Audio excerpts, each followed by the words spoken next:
Oh, camera looking good. Everything's looking good. Mic on. Hey, Shalom, Israel. This is the ISUPK Milwaukee coming out of 1 West Harlem, New York, or 1 West 125th Street, Harlem, New York, under Commanding General Yohana. We are not affiliated with no other Israelite group, period. I am Officer Kananya. This is ISUPK Milwaukee's Brotherhood class. And, you know, welcome to class today. We're going to be talking about the oppression we under. We're going to be talking about the wars that's going on. And also, you know, the distractions that they keep throwing at us, you know what I'm saying, on the daily, on the week, on the weekly, monthly, yearly. They're just continuing to pull out all the stops. Like I always say, the so-called white man, he knows that he has yet such little time left to be in power over Blacks, Hispanics, and Native Americans. Also, if you haven't heard, we've been bringing out the truth since 1969. What is the truth? That Blacks, Hispanics, and Native Indians are the true Jews of the Bible, not the Jewish. We are the real Jews. You know, the word ish means. Let's look up the word ish. We start early with the definition today. You know what I'm saying? Because the ish, let's see. I don't have anything of ish color on this podium today, but shirt, no. One of these books, no. We just go look up the word ish and then give some examples on what the word, the suffix ish, what does that really mean? You know what I mean? Let's look it up according to Google.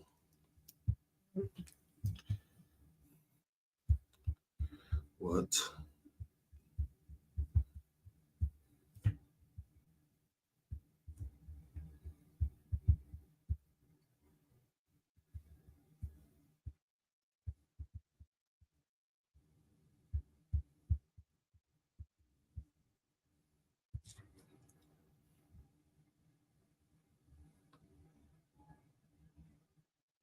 This is a great definition of the word ish. Sorry, I'm a little bit sore.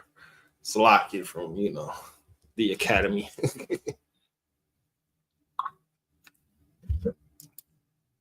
But this is the word, this is what the word ish, the suffix ish means, okay, according to Google, right? The suffix ish is used to indicate an approximation or to convey a sense of somewhat or approximately.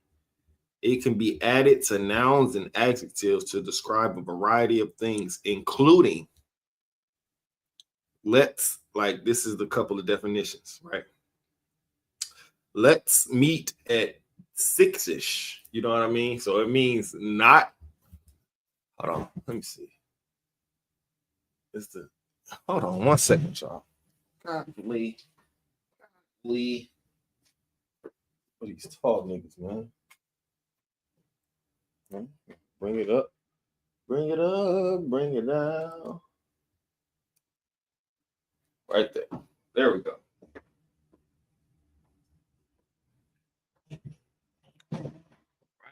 Okay. That's more. It's more like it.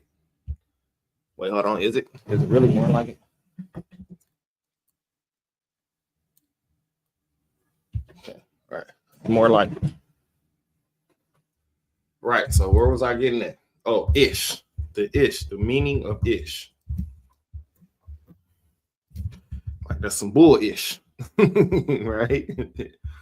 But yeah, the meaning of ish. It says, and it gives a couple of sentences and you know, examples, right? And it says, let's meet at 6-ish. The word ish mean not at 6, but 6-ish, like around 6, you know, maybe 6:05, maybe the 6-ish hour. Like when it hits 6, let's meet in between 6 and, you know, just around 6-ish, like 5:58, right? And it gives quantities and amounts, like 200-ish, like almost 200. It doesn't give an act, like it's not saying that something is the exact thing. It's saying around it or something like it, right? Like let's meet at 6-ish, not at 6, but around 6. You know what I'm saying? Not 200-ish, but around 200, like 195, 205, 204. You know what I'm saying? Things of that nature, right? Then it says characteristics, or no, it says ages, 50-ish. Like, you know how you look at someone, right? Nazar Shalom, Yahweh Shamar Alataba Shem Yahweh Shah says pertain. She said pertaining to be like / ish. Right. That's what we're getting at. The definition of ish. And it gives examples on Google, right? And then it says ages, like ages. Like you could look at somebody and you can tell they're older. So you give an estimate, like, well, she looked 50-ish, or he's almost 50-ish, meaning he could be like 48. He could be 47.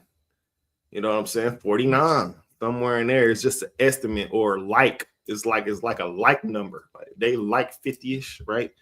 Then it gives, you know, the characteristics. These are all in the characteristics section. It should say Jewish too. This where you could put Jewish in the characteristics, because, you know, it says one of them, they got 1, 2, 3, 4, 5, 6 characteristics of ish, and characteristics wise, right? So the first characteristic is they ticklish, right? Meaning they ain't all the way tickled, they ticklish around, but they, you know what I'm saying? And then they got reddish blue, right? It's reddish, but it's not completely red, right?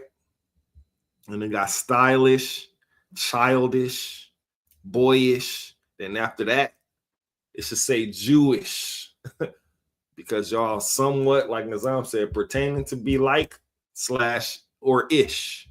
You're Jewish, pertaining, you're trying to be this, but you're not really this, right? Just like let's meet at 6-ish. You want to meet at 6-ish, but not directly at 6. You know what I mean?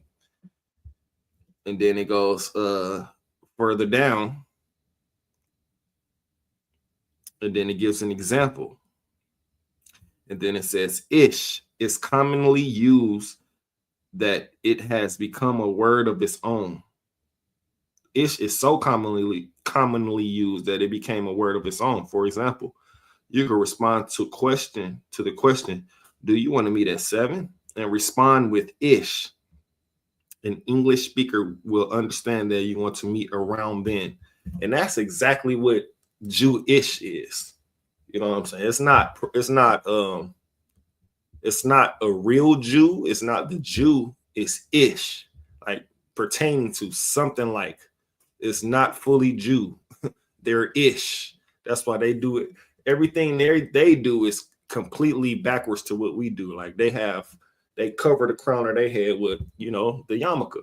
When we leave our crown open, and we do that because of what the Bible says. And I'm gonna get that scripture right after this, right?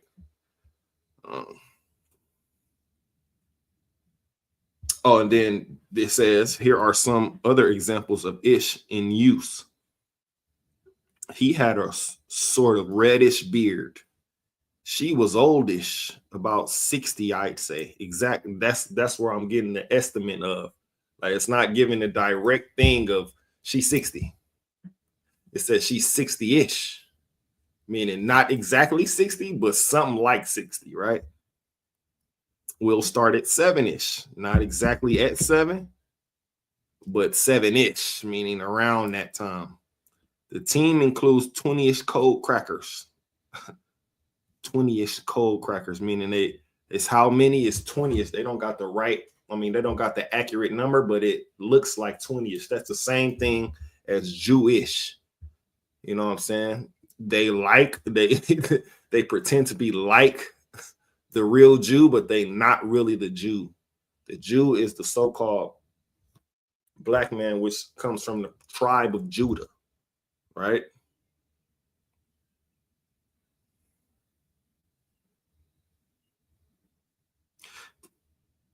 You know what I'm saying? That's another way or another tool that they're using to try to steal our heritage away from us.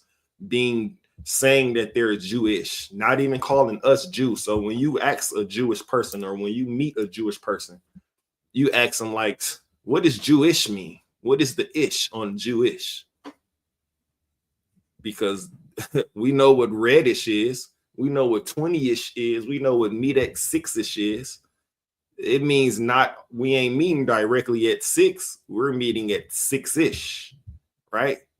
Something like we meeting close to 6, but it's not gonna be directly, and it could be after, like we meeting 10 minutes after 6-ish, but it's not directly at 6.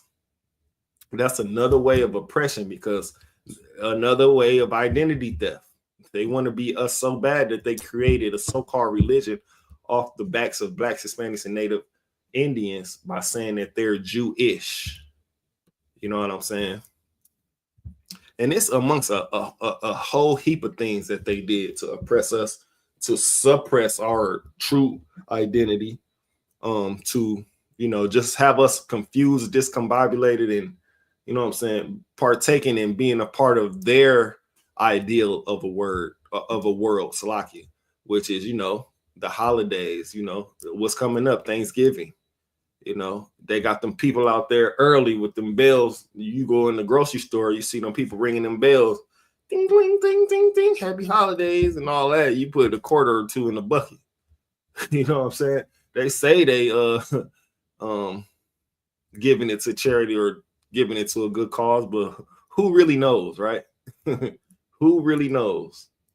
We're gonna have to do some spec ops, some sting operations, and get a slave doing that just to see exactly where this money is going, right?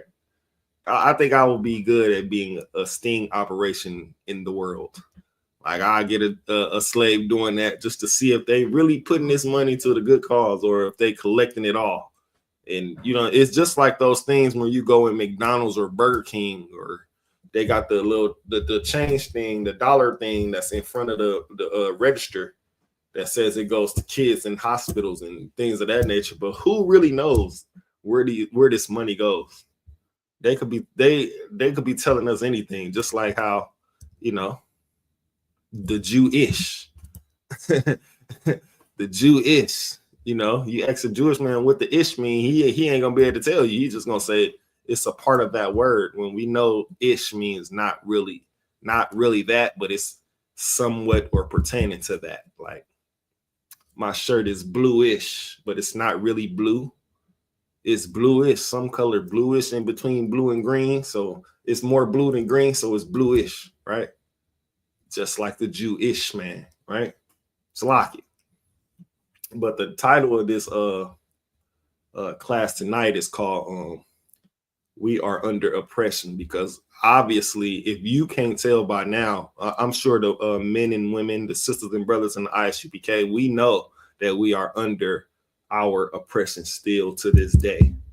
Even worse at this time, because like I said in previous classes, the so-called white man, he's pulling out all the stops he can to distract you away from the Holy Bible, to distract you away from the Lord's law, statutes, and commandments, to distract you away from living righteous. You know what I'm saying? He completely flipping the Bible and turning it into something else to get you further and further away from, you know, being righteous and being on track with, you know what I'm saying, the Lord, which the Lord wants you to be righteous and upright before you can enter the kingdom of heaven, right? It's the only way, but that's why so much distractions out here. Like as far as, you know, what was the most recent distraction? You had the Mike Tyson thing, the Mike Tyson and Jake Paul fight. Now, if we us men, now this is just for the men, we knew that it wasn't gonna be the Mike Tyson of old. We knew this. This man is 58, he pushing 60. Okay, we got Kwamada in the building again. Shalom, Yahweh Shamar Alataba, Shem Yahweh sis. Good to see you in the building.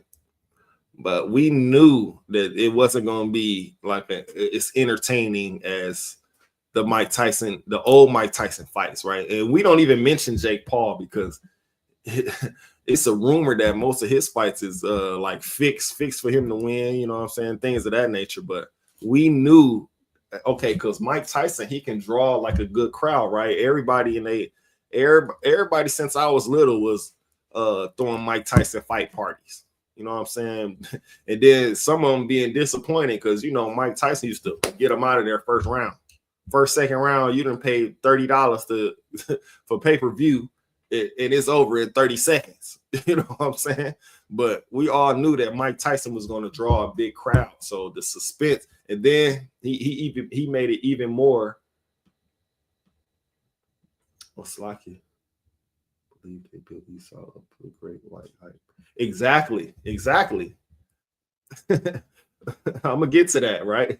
But yeah, Mike Tyson, you know, just his name alone being in the ring. I don't know how many of y'all knew a couple years ago he fought Roy Jones Jr. Both of these cats are old, right? But they still brought in a decent amount of crowd. But this time, you know, during the suspense or the buildup of the Mike, and I keep saying the Mike Tyson fight because we don't really mention Jake Paul like that, right? The Mike Tyson fight, right? The buildup of it showed him doing training. He was doing intense training. He was, you know what I'm saying, looking, if I do say so myself, looking like he was about to beat the brakes off this man, right? But then come to find out when the fight actually happening, it looked staged, right? It looked like some that I ain't never seen before, right? Some setup stuff because, you know, Mike Tyson wasn't really throwing that many punches and things of this nature. Jake Paul could have threw even more punches. You know, it seemed like a money grab, which it was. Both of them got paid handsomely, and we got bamboozled and tricked into viewing such things of nonsense, right? And they made it even more nonsense when they showed Mike Tyson behind on Netflix. Now, some of the people had their kids watching this too, not to mention. So they seen Mike Tyson bare behind on TV, which is even more embarrassing than I mean, and then again, you can't fault Mike Tyson. He pushing 60, he got the 20 million out of it. But you can fault us for believing that it was going to be a good fight because this is Jake Paul here. He's a YouTuber, an actor, and this is Mike Tyson. He is old, you know what I'm saying? He smokes weed now. He got his own weed strain and all of that. So we should have knew those videos they was putting out was to try to hype it up just so that 160 million households could watch it and stream it. You know what I'm saying? Make them money, right? But then again, on the other side, like Sis said, they was building Jake Paul up to be like, oh, he's gonna because if you look at Mike Tyson's career, like he didn't really lose to no white man. Like he might made a fought like 3 to 4 white people at best, and he didn't lose to him, but they was building it up to, oh, Jake Paul could be the one to knock him out, you know what I'm saying? Things of this nature. And it could have been brutal, obviously. If you look at how Jake Paul was swinging and Mike Tyson was swinging, Jake Paul, if he would have connected with some of those things he was swinging, Mike Tyson could have been in trouble as a 60-year-old man fighting a 28-year-old man. Like, well, what are we doing here? It's really no contest, man, because it was all a distraction, you know what I'm saying? Because things are going down behind closed doors that you don't know about as far as bills being passed. Like Trump, he just said that he's going to use the military to do a mass deportation in America. Like he's going to be using the military for mass deportation. That you only seen that if you follow certain pages on social media. I didn't see that on the news. I didn't hear that on the Breakfast Club. I didn't hear that on the Steve Harvey Morning Show. You know what I'm saying? And then other things like and this a side note too. I don't know how many of y'all been like around the border or had seen footage of the police officers that's so-called protecting the border. These are mostly Mexicans and Puerto Ricans protecting the border. Like, how are you a Mexican or a Puerto Rican protecting America from from other brothers and sisters trying to come in who look just like you? It's just like that old saying that I think Malcolm X said. I don't know if he came up with it, but he said he made it famous, where he said they'll pay one of us to kill one of us just to say it was one of us, right? That's the same thing with the deportation thing. They paying one of us to capture one of us, to deport one of us, just to say, oh, well, I didn't do it. This is your own Mexican brother who did it. Man, you paying them to do it though. That's why the white man is the devil that the Bible speak of. He is so cunning and just sneaky and serpent like, you know what I'm saying? A snake in every way, right? How's you gonna hire a bunch of so-called American citizens that are Mexican and Hispanic? It's just that are Hispanic, right? To deport people that's coming over here, which this should be their land too. Texas is a part of New Mexico, right?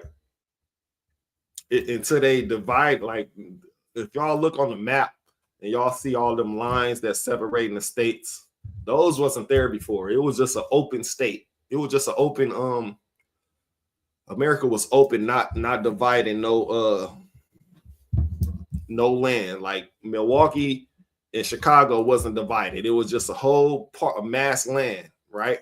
Until the white man came over here and got the colonizing things, and it's saying, well, this as far as we want this land to go, and this as far as this land to go, and we're gonna chop it in half, and this part is a part of Texas, and this part is New Mexico. They're doing a bunch of dividing when these people are the same. This is the land of the Native Indian and the Hispanics, man. If y'all read the story of I think it was either the Tower of Babel or the Tower of Babel or the story of Sodom and Gomorrah, where it was a big melting pot and all the so-called races was mixed together, and then the Lord destroyed that land. I'm thinking it's the Tower of Babel, right? I have to do more research on it, but the Lord destroyed that. We are not meant to come together as one human race. No, we are supposed to separate from the heathen. Let the heathen do their heathenistic things over here, which is the Chinese, the African, the white man, the Ethiopian. You know what I'm saying? Leave these people to their own devices, and then us, the Blacks, Hispanics, and Native Indians, we have our own devices, which is living by the Bible, the law, statutes, and commandments of the Bible, and prospering and ruling this earth in righteousness, right? But when everything come together, it becomes confusion, because we don't know who the enemy is. We got some of our people saying, well, the white people is cool. I got a lot of Chinese friends. I got a lot of you not African. You know, you from the motherland. You got these what you call that, the conscious community, even though I don't think it's a conscious community again, but you got people in the conscious community talking about Africa, and you from Africa, man. They found the first bones in Africa. Like, man, where's y'all getting this research from? Because if somebody, right, this is just a little debunking of this. If somebody, right, found the first bones in Africa, why weren't they searching anywhere else for bones? Like throughout the whole earth, they wasn't searching nowhere else for bones but except in Africa. How did they find, the first male bones was in Africa? Like that always puzzled me, man. Like, y'all wasn't searching nowhere else for no bones. All of a sudden, y'all come to Africa and find the first bones. The first, Slacky. We about to move on though. It's just another way to distract you, man, from your real heritage, which is being an Israelite, right? Being separate from these people, man. I know you can tell that in the neighborhoods that we live in, these so-called heathens, the East Indians, the Chinese, Japanese. You even got a couple African stores, right? In our neighborhoods, they thrive. They got hair salons, hair stores, selling our sisters the weave, doing their nails. What else? The East Indian people own the gas stations. They selling you rugs, you know, things like that, right? Selling you furniture. They own the furniture stores, right? So we live in these neighborhoods. Where are our stores at? You know why we don't have the stores, right? Because we are under the oppression. We are under oppression. We'll get taxed more. Our property tax is like 2 times more than these heathens. And don't let them be coming in from with green cards and things of that nature. Oh, the so-called white man get them tax breaks. You get them up to 2 years to not pay taxes and to get right, right? In America. But as soon as we get of age, if we ain't working, or let's just start with being a child. As soon as we be of age, if we ain't in school enough, being taught the doctrine of school, our parents can go to jail for that. Get tickets for that. Because they want to try to indoctrinate you as young as you can be. You know what I'm saying? That's why I said in my when we was in camp a couple weeks ago here in Milwaukee, man, we don't teach the kids of the Lord, then who will? Because the school ain't teaching them of the Lord. The internet ain't teaching them of the Lord, especially Facebook and Instagram and Twitter and all these new apps, TikTok. They're not teaching them of the Lord. It's teaching them to be LGBT, my body, my choice, Kamala Harris, right? Megan Thee Stallion, all these male rappers, catch a op, kill a op. You know what I'm saying? That's total nonsense filling up their head. You know what I'm saying? I actually do recommend though, y'all give y'all kids at least a day or so off of the internet, or to restrict the hours to kids, because as an adult, I'll be getting scrolled out. Like I'll be getting tired of just scrolling looking for, like, man, it's just the same stuff, same story, same scenario, right? Every week. What was I getting at before? Oh yeah, the oppression that we under have other people in our neighborhoods taking our money and giving it to their people in their respective countries. We don't have stores in there. Why? Because if we do, we'll get the double taxed. The product that we try to get, it costs more. For some reason, it costs more to Blacks, Hispanics, and Native Indians for some odd reason, right? Costs more. You know what I'm saying? Any slight, you know how, the gas station, right? Let's just take the gas station, for example. The man come out there cleaning up around the gas station. If we own like a little corner store, the slightest thing, maybe you ain't get to clean up that day, right? The inspector, they just watching us for some reason. They watching us close, right? That's the oppression that we under. They want us to be on top every time. But if you go to the gas station, some of that stuff still be dirty. I don't think they get no strike on they what's that thing that they be having in the window, the A and the F. I think that's for restaurants, the inspection of restaurants.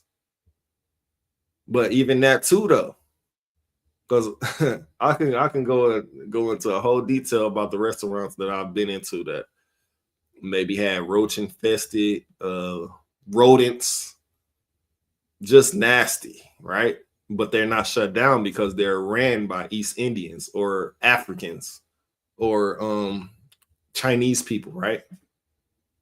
Let us have a restaurant in the hood that's infested. We get shut down ASAP. Inspecting F ASAP. That's because we are under that oppression, man. And let's get the definition too of oppression. The word oppression. Let's get that. Hold on, it's a lot.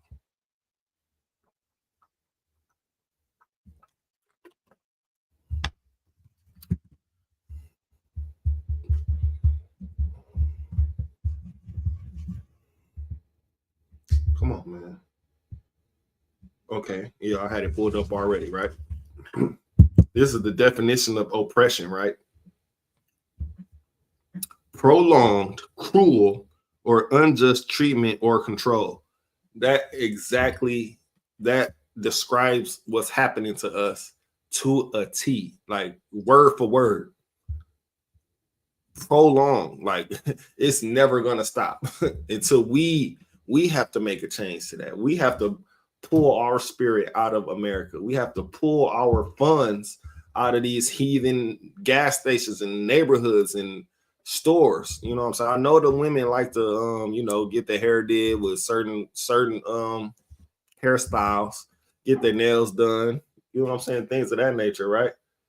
So we need to, I don't want to say what we need to do, but I'm pretty sure enough sisters get together, they can open up their own nail shop as one, right? They can open up their own hair salon or hair shop as one, right? But and that's a way that the money will circulate and stay within the Black, Hispanic, and Native American community, instead of you going to the Chinese man for a hair weave, that he taking the money, not even keeping it in the community that he raised it in, and shipping it maybe overseas to China somewhere or wherever his family at. Because once you ship money from America, the currency changed. Like I know from America to Africa, American currency is worth way more in Africa than it is here, right? I'm not sure how it is in China. But you know what I'm saying? That's how it is, you know what I'm saying? If we can just make certain things like that'll put a big halt to their agenda, you know what I'm saying? Or to shopping with the enemy, right? If our sisters can just come up with a hair store, a nail salon store, or you know what I'm saying, they get their nails done every 2-3 weeks, get a mani pedicure every 2-3 weeks, right? If we could just learn how to do that, I know. And then not only that though, but I know the job is right, make our own clothing. We should have stores like I know just in the ISUPK alone, if enough of us brothers and sisters could come together and open up a store like an ISUPK clothing, but then I don't know how that will work, because we put certain things on our clothes that only we can wear. You know what I'm saying? Only we can wear these things, right? I don't know how that will go, right? That's something interesting right there, making our own clothing. I mean, enough sisters and brothers do it in the ISUPK school, but as far as making a store of our own clothing, I don't know how that would work, right? Because we would have to make something that if we at least if we want the business of if we want to go in business with the heathen nations, we would have to make something that's non-offensive to them, right? I guess I'm not sure, right? And that's what we do. We make the clothing. We got the shirts, the hoodies, the what I'm saying, the crowns, the pants with the fringes. We don't want our oppressors to wear them pants with the fringes. You know what I'm saying? We want them to keep rocking what they rock, and we rock this, right? So that's something interesting right there. It's like it. My shoulder feel like it's about to fall off. And Hebrew Academy was 2 days ago. Let me read this again, because this is absolutely what is going on here in America, right? As far as the Blacks, Hispanics, and Native Americans are concerned, right?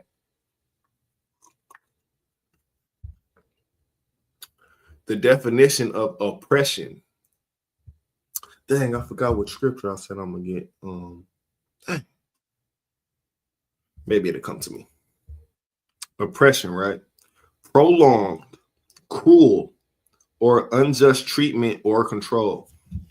We can attribute that to the police alone. We are being oppressed, and amongst other things too.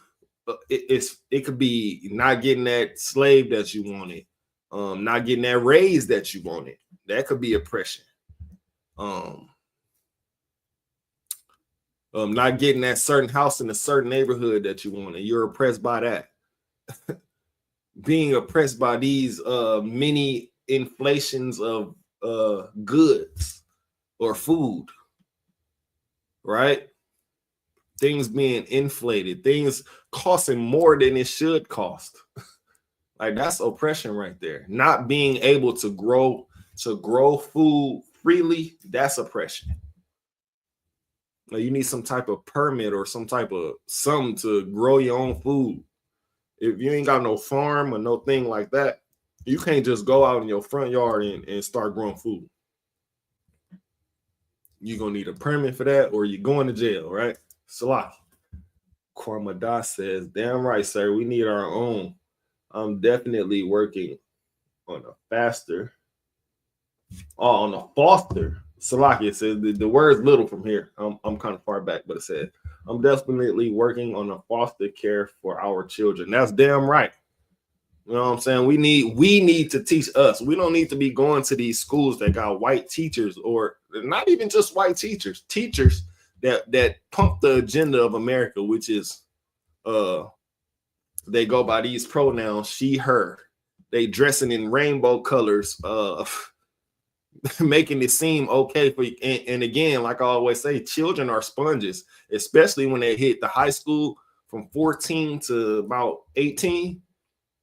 They learn a lot of that, a lot of how they live during when they get grown in the high school. So they're influenced by the older people that they see. And when they see a teacher saying that LGBT is okay, you know what I'm saying? They're going to say, it's going to get in their head that LGBT is okay, unless you, and I don't mean you specifically, I mean the parents out there, right? Teach them that that's against God. You know, so you don't want to be on the wrong side of the Lord's wrath, right? Because you never know how he going to pay you back with his wrath, right? So we have to teach our children about the Lord and about how, you know what I'm saying? And then again, you can have teachers too that's actually are in the LMNOP community that have that don't think that there's nothing wrong with it, and it might influence your kid to be that way. You don't want that. You want to teach your own children of the Lord. You want to teach your own children that the world is not of the Lord because they believe in LGBT stuff. They believe that a man or a young boy can be a young girl and vice versa. Like that's absolutely devilish, if you will. Ish. Well, it's not devilish. It is of the devil, right? So like it. Because only the devil, the so-called white man, would try to get your young man to not be a man, to not be a protector, to not grow into being a protector. He wants you to, oh yeah, he want to influence your young son to be a young woman, because that's one less so-called Black, Hispanic, and Native Indian man that he got to worry about. That's masculine, that's tough, that will defend his household if he don't got the father figure. Or if he do got the father figure, in his household, he's that second line of defense, right? He wants that young child to turn into, it's like Dwayne Wade, right? And then I hate using this, but I kind of do like using it, because back in the days when I was into basketball, D Wade was that dude. You never would have thought that when we grow up to be grown, 25 plus, 30, 35 plus, you know what I'm saying? You never would have thought that he would have a son to transition into being a young woman, and he condoning it. Not only he condoning it, he's wearing the nail polish and the, you know what I'm saying, the girly. It's ridiculous, man. That lets me further know that they pay us to corrupt us just to say it was one of us. Oh, you ain't. They say, look at D Wade, he's doing. And then again, the devil rewards people who push the agenda. That's why the people that push the agenda, they in such high places. The actors, the entertainers, they got the millions of dollars, but they pumping the agenda of being. They say, I was just arguing with somebody earlier today about being homophobic, right? So I'm like. What is homophobic? What is that? That means I'm scared of because the word phobia means to be afraid of something.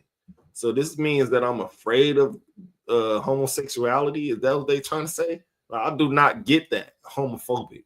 So I'm like, well, what's wrong with being homophobic? People are jailophobic, if that's a word. Like, people are scared to go to jail. Do that make them jailophobic? Is that bad? You know what I'm saying? Like, and then they shame you for not accepting it. That's the thing right there. That's how you know that it's against God, because they shame you or they try to out you like, oh, this person is homophobic. Then you break out the Bible on them. Well, the Lord is homophobic. The Lord doesn't like homosexuality and lesbianism. So that means I don't like what the Lord don't like. How about that? So you ain't taking it up with me. You're not going against me. You're going against the Lord directly. And he going to pay you back to your face. That's what the Bible says. I don't have to do anything. I can sit back and continue to teach class, man. Homophobia, homosexuality, and lesbianism is wrong. And then you go out here trying to pump that it's okay to do that. Next thing you know, something happens, something go wrong in your life, right? It's like Nazam says it comes off as acceptable because they do it, and which is an abomination. Absolutely. Like, and then I got a bone to pick with some of you sisters online, not in the ISUPK, but some of you sisters that's online defending these behaviors, right? Y'all talking about let these people live their life. It's not about them. It's not about letting them live their life. It's letting them know that that's not the life to live. And you don't want to go down that path of being on the wrong side of the Lord. We, like, again, too, I always say, like, in the ISUPK, the men and the sisters in here are a warning. We are warning you not to do this.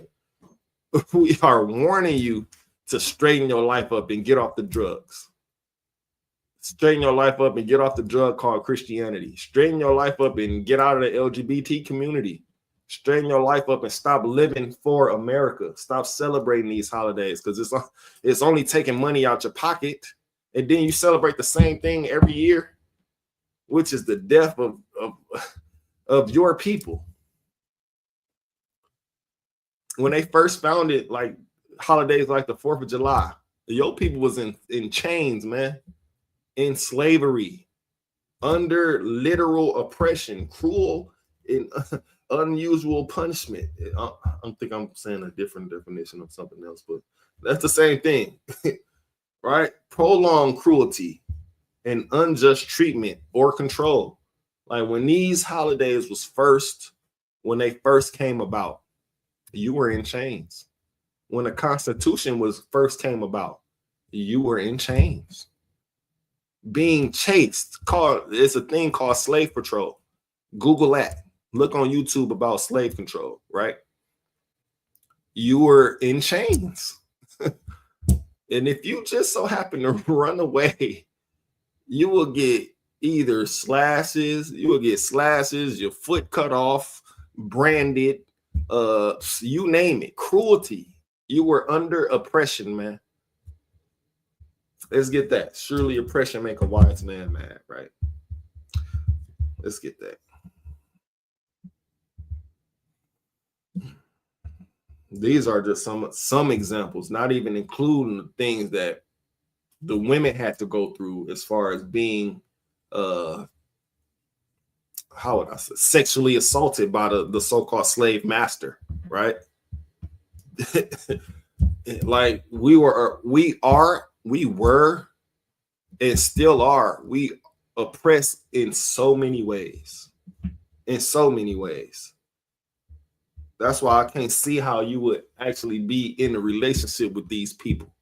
They got so many, and I hate to defer to the movies, because some of the movies is not real, but some of them depict real things as far as the slavery thing, right?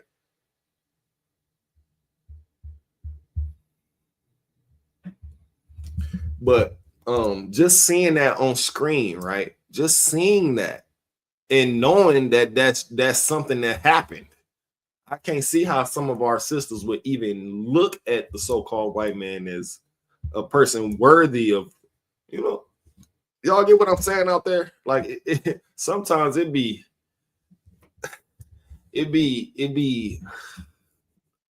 when I see it in public, it just it just makes me like, I don't know what to say about it, man. It just leaves me speechless, man, because after all these movies that they made, after all the treatment that you hear about these so-called Hollywood actors and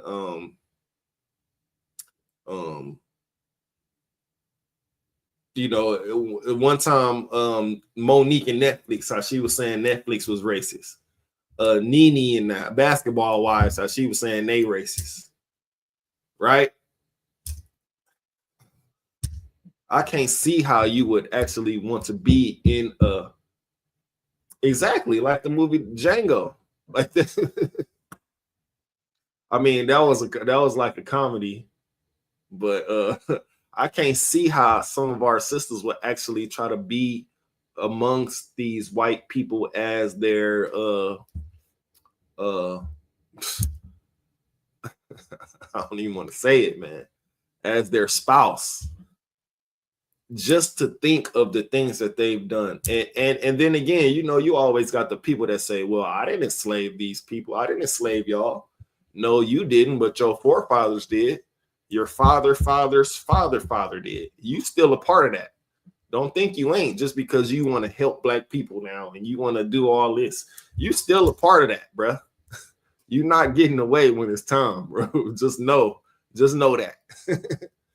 But I just can't see. And then that goes for the white man too. I mean, for the black man too. I can't see how you would go to having a white woman as a spouse when we know in the movies the white woman was the like worse than the white man as a slave owner. What's that movie? I think it's 12 Years a Slave, right? It's 12 Years a Slave. Like, I guess the slave owner was liking on this black slave, and then I don't know why I said black slave, but the slave owner was liking on his slave, and his wife found out, and she got to doing absolutely any and everything to make the slave master not her husband, which is her husband, likes a slave, and she tried to do everything in her power as far as physically harming her, scratching her, what anything she can do to make the slave look ugly towards the so-called slave master, but it didn't work. I don't know why. They continue to want to be with the slave. That's just like today. Let's say pasty. Pasty white males crackers. But Salakia, but yeah, I just can't see it because again, and we're gonna fast forward to today. Like, as much music that we got in our community, the music only say niggas kill niggas. Ain't no music saying I killed a white man or I'm killing a cracker, or you know what I'm saying? If that don't open your eyes to how we are being oppressed. And you know who at the top of these record labels who paid the artists to do these things? The ish man, the so-called ish man, right?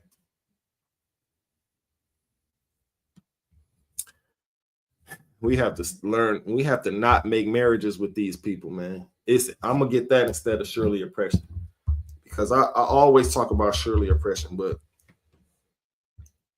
us not making marriages with them, I don't think that's sad enough, because they keep doing it. We keep on doing it, and you're gonna learn sooner or later that these people are not. It's gonna be and I don't know about it, but I'm pretty sure it becomes a cultural clash. So-called white culture clashes with the so-called black culture in your relationship somehow. Like when you go as a black man having a white woman, when you go to their cookouts or whatever, like it's a cultural clash, man. Let's just leave it at that, man. Crazy, man.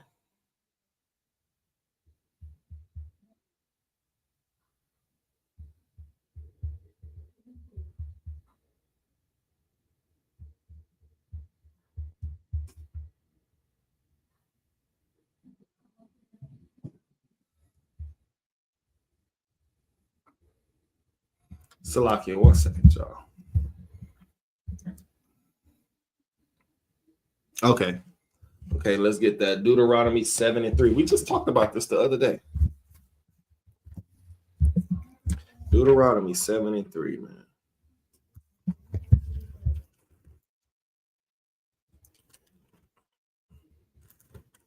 And I'm gonna still read Surely Oppression too. The water Lazan for getting that to me, even though I got it written right here. Well, not right here, but like right. One of these pages. I ain't about to go through that, but the water. Right? Deuteronomy 7:3. But and that's another sign too. Even if they in these relationships with these people, right? And they go to their churches and they go to their church services, the so-called white church, they don't pull these scriptures out either. You know what you know what they do? They get on that organ and they have a dude out there talking about no, no.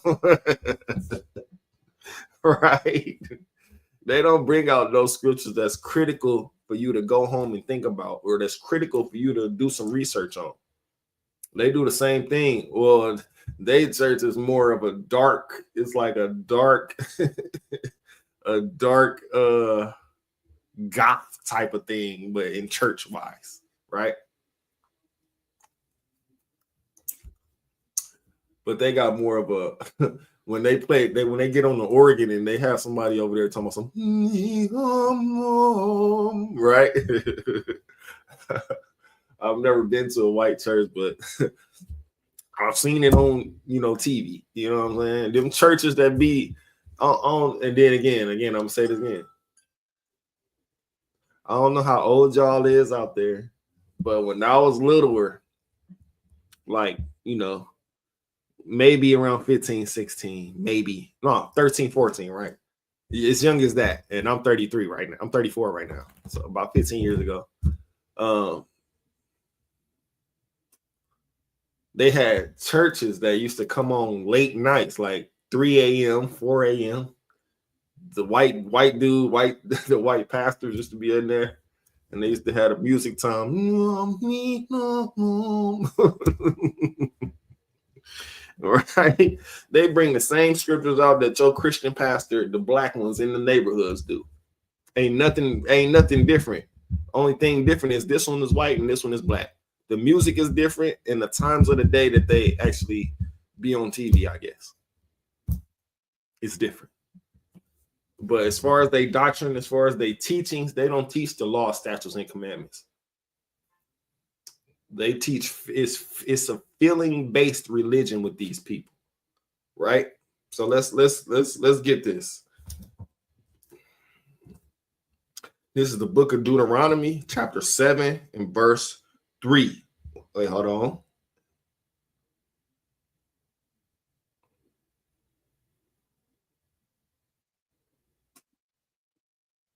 Okay, we can actually start at 7 and 1 because this is the heavy thing that the Lord is saying right here.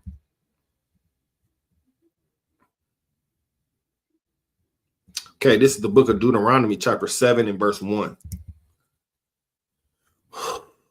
When the Lord thy God shall bring thee into the land where thou goest to possess it, meaning when he takes us from this hellhole called America, and we go into our land, which is Israel, right?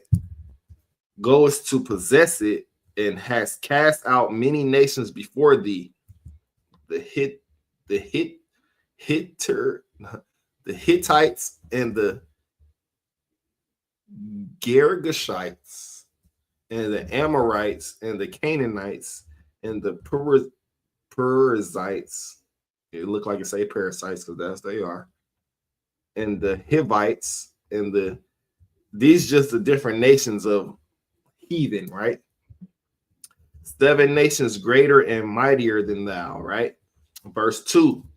And when the Lord thy God shall deliver them before thee, it's gonna bring we gonna be on one side and the heathen's gonna be on that side, right?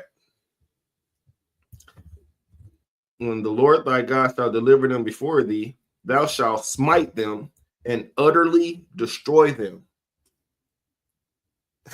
that needs no breaking down. It says, thou shalt smite them and utterly destroy them. Do we need to get dictionary definitions on smite and destroy? Okay, let's move on. Thou shalt make no covenant with them. Covenant. Thou shalt make no dealings with them. We ain't making no promises to y'all. We ain't trying to say, well, if you do this, I promise we gonna save you. Thou shalt not do that. That's what the Lord's saying, right? Shall make no covenant with them, nor shall show mercy unto them. We ain't showing no mercy to them. They ain't showing no mercy to us right now. Nor did they do it back in the day.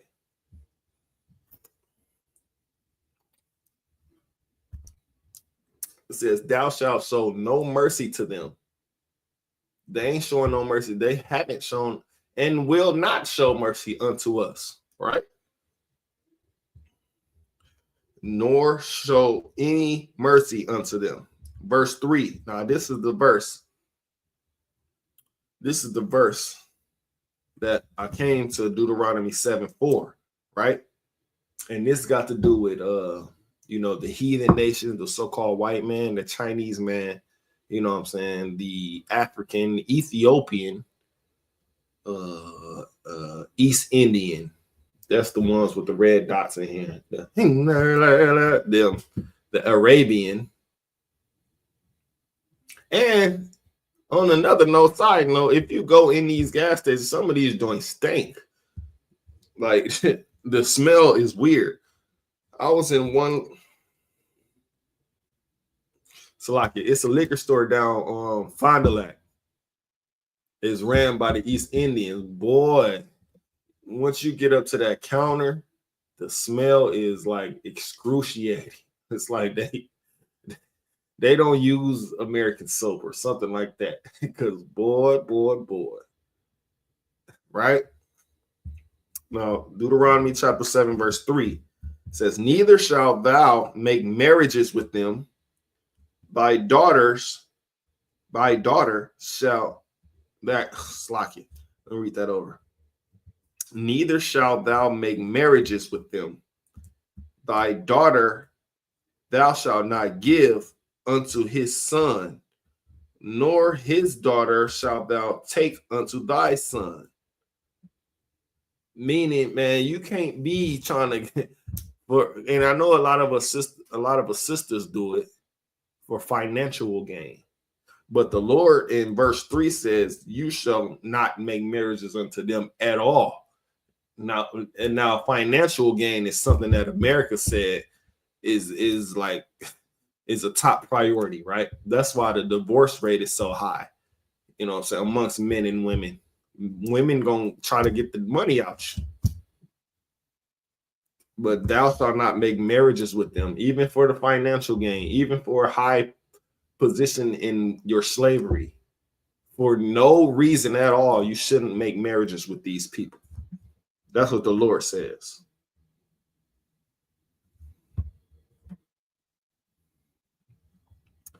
Verse 4, and it says this, and this is the reason why you shouldn't, right? For they will turn away thy son from following me. They're going to, because again, like I was saying earlier, it's a cultural clash. If you have a black man who's trying to follow the Most High's law, statutes, and commandments, but he marries a Chinese woman, her God and his God are totally different. They don't praise the same God. So she gonna pursue, how women got them womanly ways. Let's just keep it right there, right? Gonna persuade him to not do what his Lord told him to do and follow her way, which is whatever the case. This is why it says, for they will turn away thy son from following me, that they may serve other gods. I just said it, and I didn't even read it yet. They gonna end up doing what the woman said because of those powers of persuasion that the woman has, right? Those feminine traits that the woman have, right? Oh, sexual favors that the woman does, right? That they may serve other gods. So will the anger of the Lord be kindled against you, and destroy thee suddenly. Meaning, again, if you was to make marriages with them, the Lord says, don't do it. And he says, why? Why shouldn't you do it? For they will turn away thy son from following me. They're going to say, man, that's not, I'm not doing that, bro. If you doing that, then I ain't going to be with you. You ain't going to get no more of this, that, and the third. The man going to say, what? I ain't going to get this, that, and the third. Well, I guess I ain't doing that then. I want some of this. And then now he done turned away from following the Lord. And then the Lord says, so will the anger of the Lord be kindled against you and destroy thee suddenly. Now, you ain't even going to see it coming. You're just going to be destroyed suddenly. Right? But verse 5, but thus shall you deal with them. Ye shall destroy their altars and break down their images, meaning they, you know, they got the white Jesus. Some of them might got shrines of who is the Chinese god? Is it Buddha?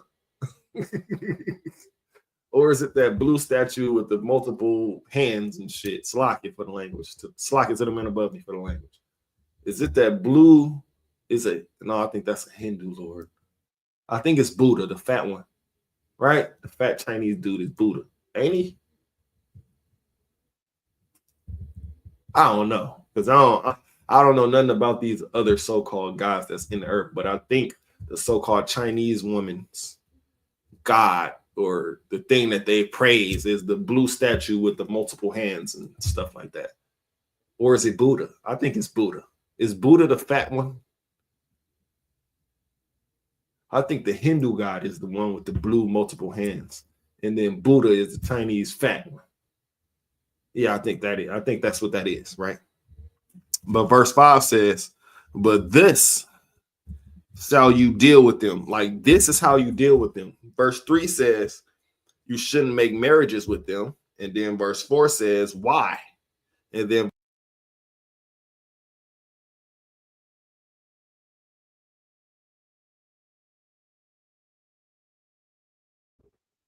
Salakia, you need a new mic over here. You know what I'm saying? But where was I getting it? Oh, yeah, okay. Deuteronomy 7:3 says, thou shalt not make marriages with these other nations, right? Verse 4 is saying why you shouldn't make marriages with these other nations. And then verse 5 says, but this is how you deal with these other nations. Ye shall destroy their altars and break down their images. I gave an example, a so-called black man with a Chinese woman, right? That's why I was saying, is Buddha the Chinese god? I think it is the fat Chinese one, right? It says this how you deal with them. You shall break down their altars. I mean, you should destroy their altars and break down their images and cut down their groves and burn their graven images with fire. Self-explanatory. You don't have to break that down, because why? Verse 4 said, don't make marriages or they're going to turn you against your God and turn you towards their God, which is Buddha, the Chinese person, right? And then it says, but this how you should deal with them. You shouldn't make marriages, but this how you should deal with them. You shall destroy their altars. You know, they in their houses, they got like, I don't know how many of y'all been inside an actual Chinese person house, but they got like shrines and, you know, pictures in certain, and it's like, it might be in a corner or in a certain room, right? They got these shrines of their graven images. Like I said, the Buddha, the fat one. They got all kind of candles and necklaces given to an altar in the graven image. So he said, you shall break them down and burn them with fire, right? Verse 6, why should you do this? Why should you not make marriages with them? Verse 6 says, for thou art an holy people unto the Lord thy God. What does the word holy mean? It means separate. You how can I put this?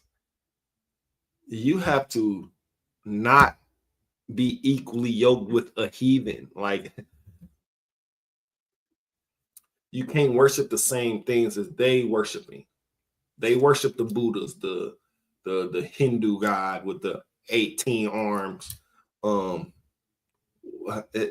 don't really know what else gods they have, because I pay attention to my God and the person that I look up to and praise, which is Yahweh and Yahweh. Both of these, like, I put nobody above these two.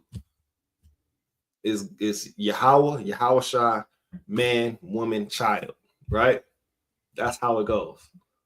So if you in Chinese praising praising Buddha, if you an Arab praising Hinduism, like, don't bring that stuff over here, or I'm gonna break down your images, cut down your groves, and burn them with fire. This is what thou shalt do. Right? It said, but this shall you deal with them, right? But verse 6 says, for thou art an holy people unto the Lord thy God. The Lord thy God hath chosen thee to be a special people unto himself, above all people that are upon the face of the earth. Now, how is that what's the stigma on this? How is that a hate group? How is that preaching hate?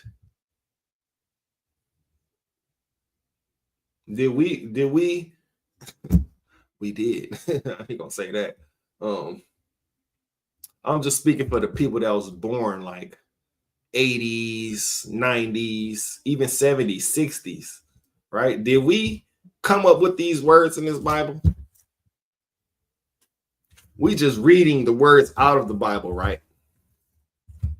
So how are we preaching hate when this has been in the Bible ever since it was written?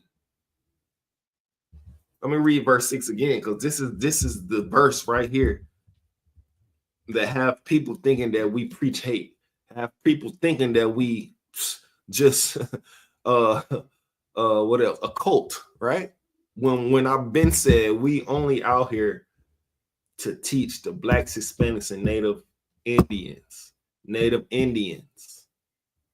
not the red dot East Indians, not the gas station owner Indians. No, not them. We talking about the Indians that's on these reservations, man. The ones who are in the ghettos and barrios, the same ones that live next door to us. When these people from the gas station go to their house, they don't live nowhere near us. They live far, far away from us. Right? But I'm going to read verse 6 again. It says, for thou art an holy people. Holy means separate. Thou art a separate people unto the Lord thy God. We've been separated from amongst the heathen to be a special people to himself. Now let me use this analogy, right?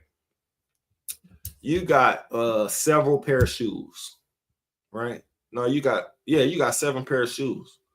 But only out of these several pair of shoes, a couple are your favorite pair of shoes. You wear a couple pair out of all these shoes the most often, meaning it's your favorite pair. It's the most comfortable, the most easy to slide in, the go, right? Right? That's analogy can work for this, because the Lord created all races, right? Every single race upon the earth. But he chose a specific people to be a special people, meaning I got all these. Let's see. Let me use these two, for example. Right? These, right? And this, right? I created all of these, right? You see these cups? I created all of these.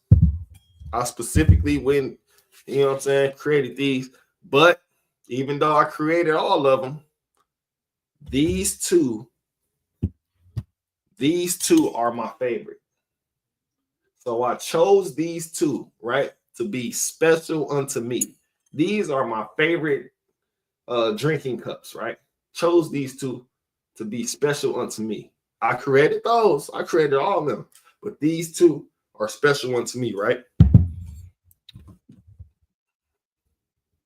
The Lord thy God hath chosen thee to be a special people unto himself. I chose these two to be my special thing. These are my special cups. I'll write my name on it. You know what I'm saying? Nobody else touches these cups but my hands, right? Right? Right? The Lord thy God hath chosen thee to be a special people unto himself above all people that are upon the face of the earth. Like I said, I created all these cups. You know, it's a variety of cups on. I can't put them all on the screen, but it's a variety of cups on here. I created them all, but these three are my favorite. So I chose these to be special unto me. These are my special cups. Nobody touched these cups but me. And if somebody do, then it's going to be, you're going to deal with my wrath, right? No matter whatever I choose to do. I told you not to touch these and you did it anyway. So it's wrath consequences, right? That's how the Lord feels about us, Blacks, Hispanics, and Native Indians. He chose us to be a special people upon the face of the earth out of all people. He created all people. That's why I be hating when people say, well, we all human. We all bleed red. Y'all just crazy. We all bleed red. Like y'all some idiots out there, man. If you can't see the Lord created things different from others, like you just trying to fit in somewhere that you don't belong in, right? Because the Lord, let's just take and I know y'all hear this a lot, but let's just take the feline, the feline family, right? You got tigers, lions, jaguars, leopards, domestic house cats. You got pumas, panthers, what else? The exotic cats, like all these cats, they all cats, right? But you can tell that they're different. How can you tell that they're different? By the way that they look, by the habitats that they're in, right? A domestic house cat, the cat that you have in your house every day is not the same as a lion. It's a cat. They in the feline family, but it's not the same as a lion. A lion cannot climb a tree like a leopard, like a jaguar. They all in the cat family, but you don't see lions dragging their prey up trees to eat it in the tree. That's something exclusive to jaguars and panthers and things of that nature, right? But they all cats. We all right? That's the same thing for the human race. We are all humans, but we are different. We are solely the Lord's possession, man. He chose us to be a special people above everybody on the face of the earth. And if you don't know that, then you're truly you're not only oppressed in the world, but you're oppressed with your thinking, right? That goes with the God loves everybody thing. That's a lie. I just read it. So if he chose us to be a special people unto himself above all people that are upon the face of the earth, then you should be asking yourself this question. Well, what about the other people? And we're going to get to that, right? Matter of fact, before I was going to read 7, 8, and 9. But before I get to that, we finna get to what about the other people, right? I believe it's in Ecclesiasticus. I'm not sure, though. We finna get to the other people, right?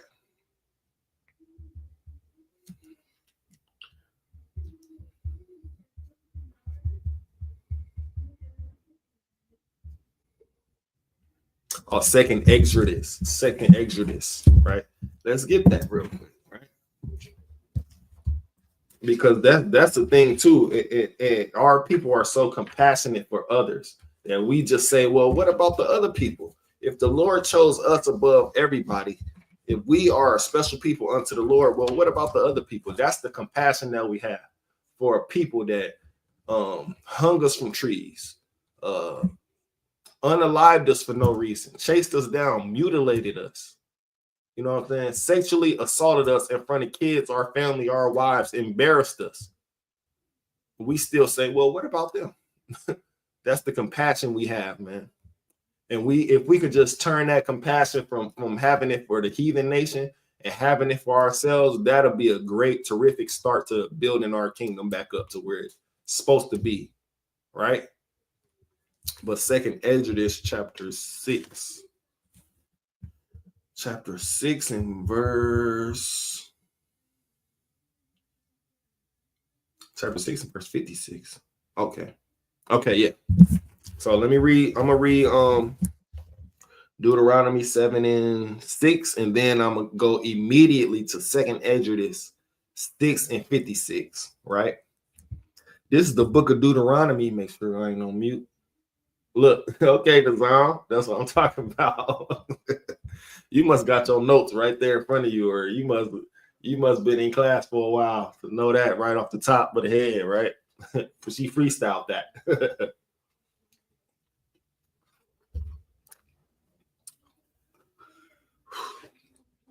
But I'm gonna piece them together, right?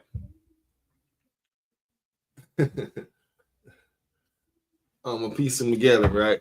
So this is the book of Deuteronomy, chapter 6. Salakia, chapter 7, verse 6. For thou art an holy people unto the Lord thy God. The Lord thy God hath chosen thee to be a special people unto himself, above all people that are upon the face of the earth. Now, if y'all got that question out there, well, what about the other people? What about the other nations? That's the compassion, man. Forget those other nations. Have that same compassion for your sister and brethren, the Blacks, Hispanics, and Native Indians, man. And it take a lot of maturity to do that. If somebody wronged you, if somebody did something to you, it's hard to forgive that, especially if you're a person of a revenge, or if you're a person of get back. You like to get people back for what they've done to you. It's hard to let certain things go, right? But you have to have that same compassion that you have for the so-called white man. Well, what about these people?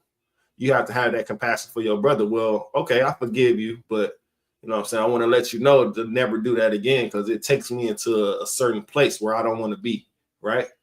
You have to become mature enough to use those words, man. And it takes a lot of practice. Trust me, I know. It takes a lot of Bible scriptures, right?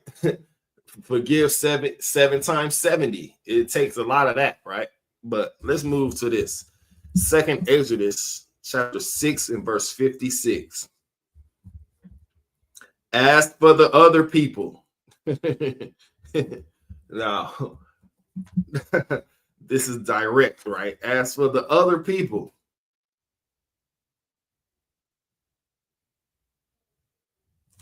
As for the other people, which also came of Adam, thou hast said that they are nothing. Now, this is so simple that you don't have to break it down. If somebody says, what do you mean they are nothing? You don't know what nothing is. You see that space that's right over there in the air? That's nothing. That's what they are. They are nothing, right? And then even elaborates more, right? Let's keep reading. Let me start from the top. As for the other people, which also came of Adam, thou hast said that they are nothing, but be like unto spittle. What's spittle? Like these are the questions you say. Well, what's spittle?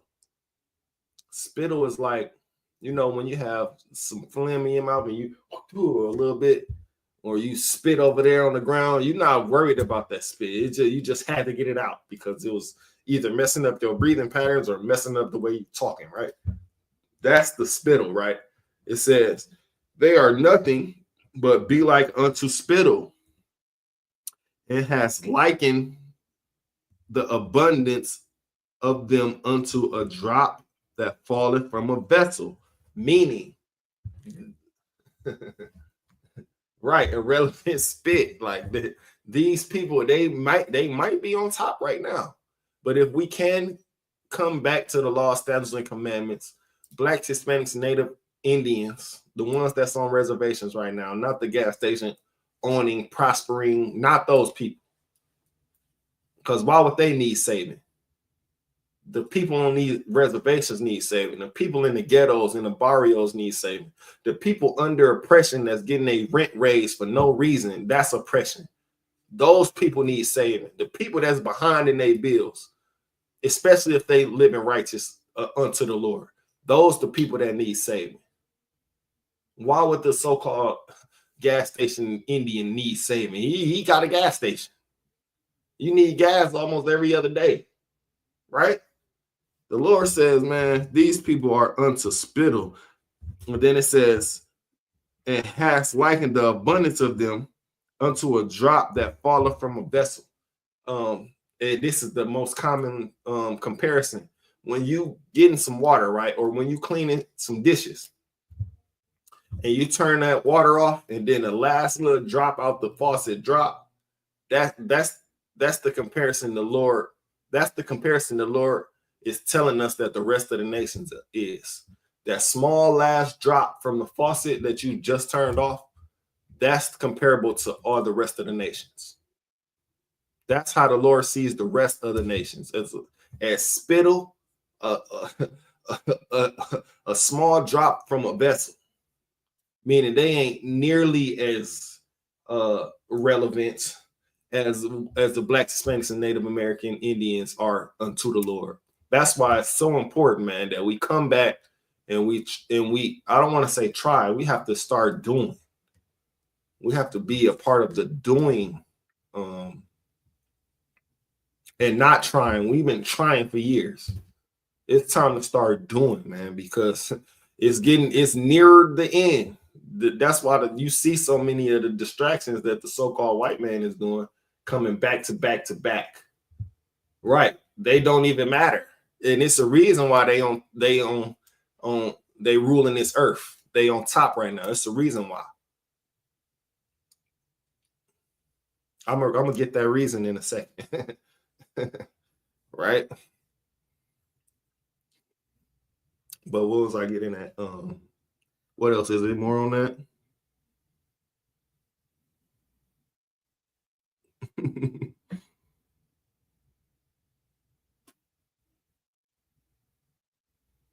Right. Let's read 57 too. Read 57.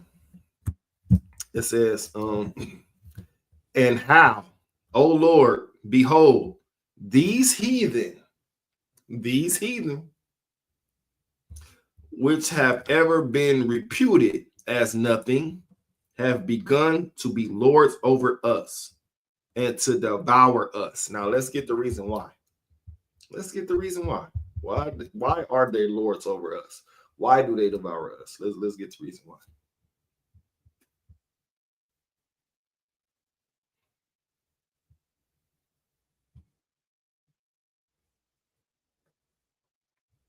Hold on, I gotta look at my book for that 1 second, y'all.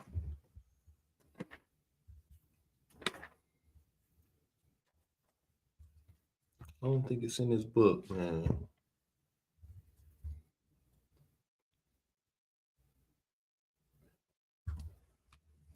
Hold on 1 second.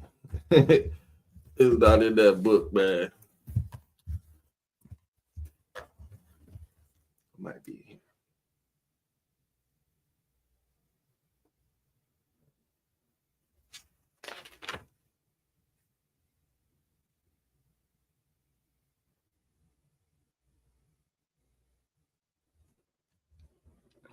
1 second, y'all. Bear with me.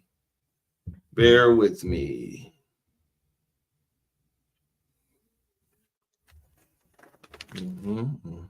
Oh shit. Oh man.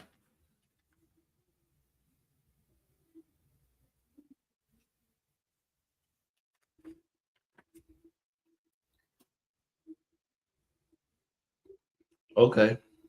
Hold on. 1 second, y'all. Shalom, beautiful Nazam. Hey.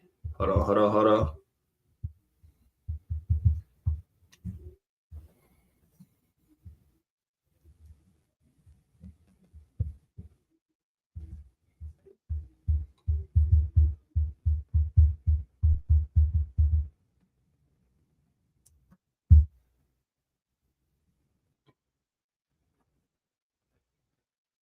Okay, yep, here it is. Amos chapter 3, verse 2. The book of Amos, chapter 3, verse 2. Now, this is the reason why that these other nations are ruling over us. While we going to them for food and clothes and shelter. Why they are devouring us, as verse 57 says. Right? The book of Amos. Let's go to it.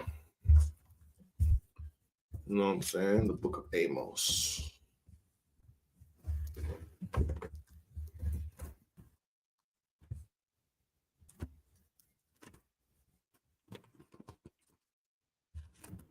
Chapter 3, verse.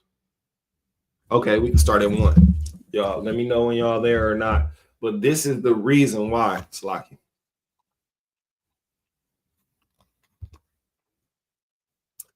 This is one of the reasons why these heathen nations are ruling over us. You know what I'm saying? It's a reason why. They not just on top by default. You know what I'm saying? They not just, we didn't just wake up one day and we was on bottom and they was on top. No, this is a thing that happened over a span of many years, many decades, right? But this is one of the reasons why, right? This is the book of Amos, chapter 3, verse 1. Now, it says, hear this word that the Lord has spoken against you, O children of Israel. Who are the children of Israel? The blacks, Hispanics, and Native Indians, right? Against the whole family which I brought up from the land of Egypt, saying, remember when Moses brought us out of the land of Egypt, but he got the word from the Lord to go a certain way. He hit his staff on what's the name? I think it was on a stone or something like that. And the ocean opened up for us to walk through. Once we walked through that ocean, it closed behind us and it took the army of it drowned the Egyptian army, horses and everything, right behind us. Because they was chasing us, following right behind us. But as soon as the last person got above that, got up on that rock to get out of that ocean level, the Lord closed the ocean on them and it drowned the Egyptian army for chasing us like that, right? That's why it says, the whole family which I have brought up from the land of Egypt, saying, verse 2, you only have I known of all the families of the earth. Therefore, I will punish you for all your iniquities. Now, let's okay. Now I'm gonna get the definition of iniquities, and then I'm gonna speak on some of the iniquities that we have actually participated in, right? Because this is very important to know the reason why things are happened the way that they've happened to us, right?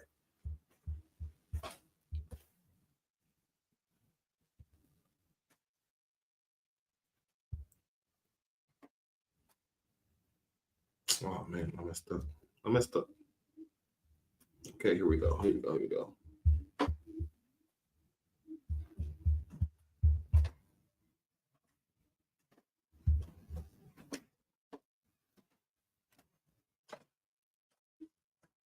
What? Hold on. Nope, this ain't it. This is why I be saying, Google be having some bull definition sometimes.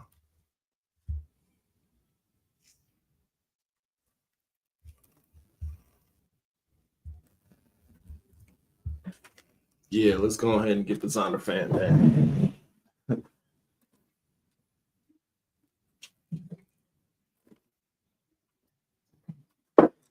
Salakia, 1 second. Yep. Okay.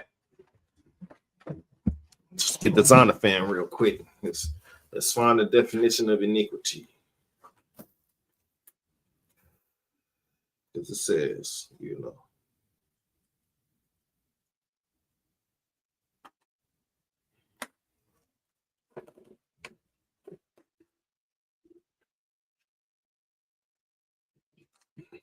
INI.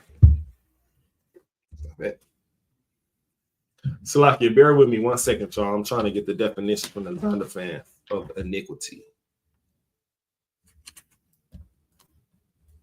Okay.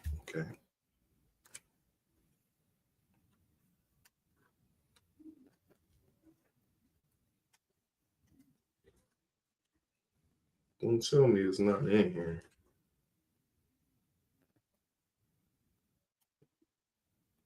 It's not in here.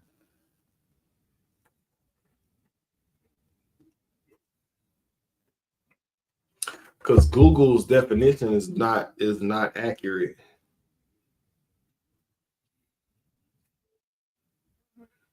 It's INI, but it goes right from INH to INN.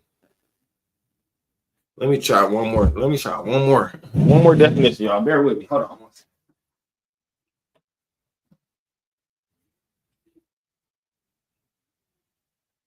Hey, this is the illustrated dictionary of the Bible. Now we're looking for the word iniquity.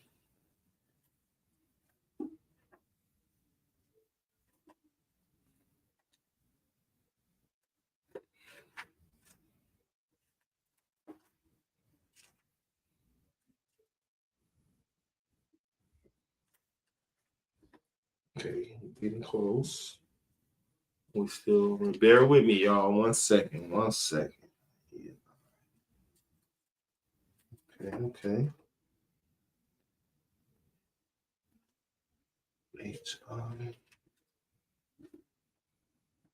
Okay, here we go.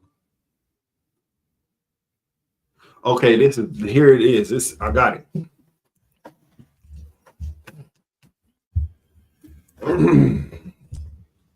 This is the definition of iniquity in the illustrated dictionary of the Bible. This is how this looks.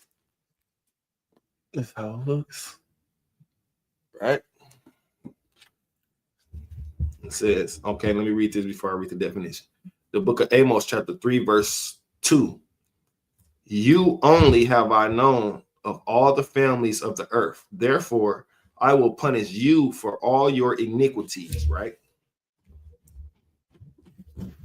The definition of iniquity in the illustrated dictionary of the Bible.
Those are not our customs, yet we participate in them as far as getting tattoos. Now, back in my day, again, before I was in the ISUPK, you only got a tattoo if you was in a gang.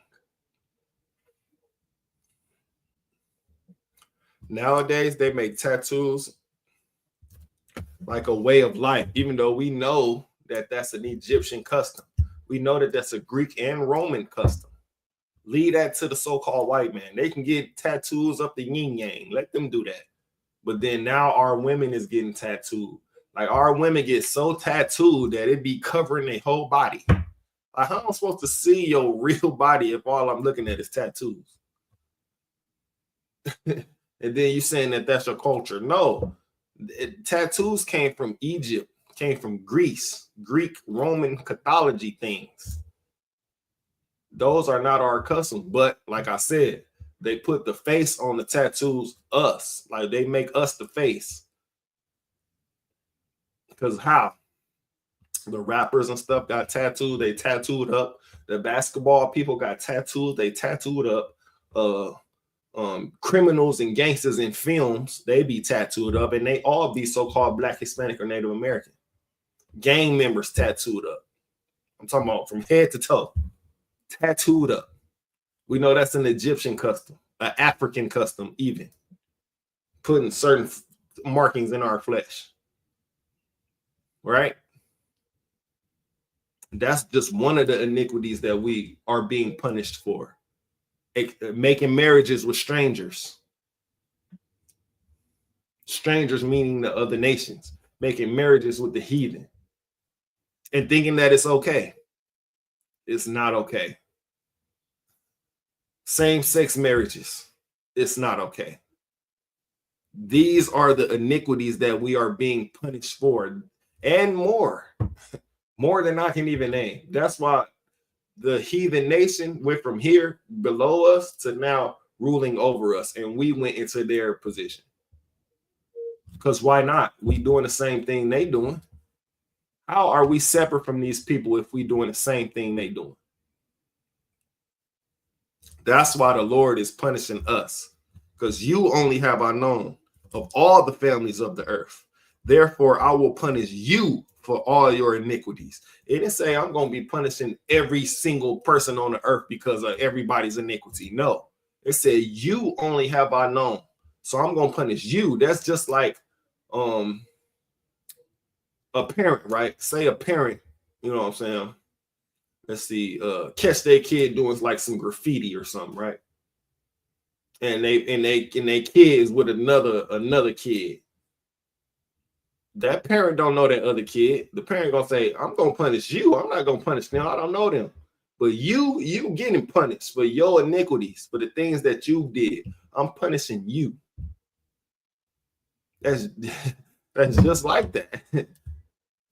So we are still being punished, but we slowly trying to redeem ourselves by turning away from sin and the heathen nations' customs. And following the customs that was the covenants and the promises that was made by our forefathers, which is to follow the law, statutes, and commandments. And we will be put in our righteous spot, which is on top, ruling this earth in righteousness. Again, some of us don't know that getting a tattoo is against God. We don't know that. Some of us don't know that wearing like dreads is like not our culture. But soon as somebody teach you that, soon as somebody tell you that, that's when your grace period start. Because the Lord gonna say, well, where did you hear that it was wrong at? And if you lie to the Lord, boy, it's like it.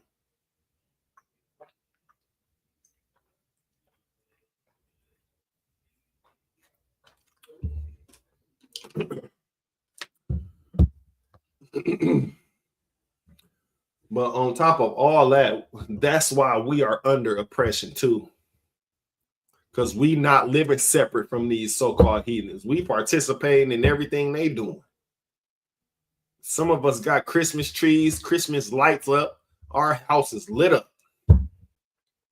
We just went shopping for a turkey and some